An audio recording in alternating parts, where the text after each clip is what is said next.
உங்களுக்கு எப்பேற்பட்ட வறட்டு இருமல் இருந்தாலும் சரி, சளி இருந்தாலும் சரி, இந்த டிப்ஸ ஃபாலோ பண்ணி பாருங்க. உடனே சரியாகும். அதாவது ஒரு சுத்தமான வெற்றிலை ஒண்ணு எடுத்துக்கோங்க.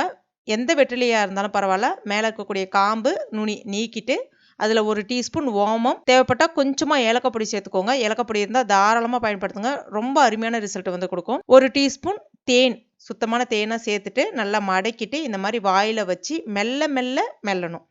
அப்படியே எடுத்து மென்னுட்டு விழுங்கிடக்கூடாது. மெல்ல மெல்ல மென்னு அந்த சாறு நம்மளுடைய தொண்டையில நல்லா படுற மாரி மெல்லணும். சார வந்து விழுங்கணும். அது மாரி துப்பக்கூடாது. இந்த மாரி நீங்க ஒரு நாளைக்கு 2 முறை பண்ணணும்.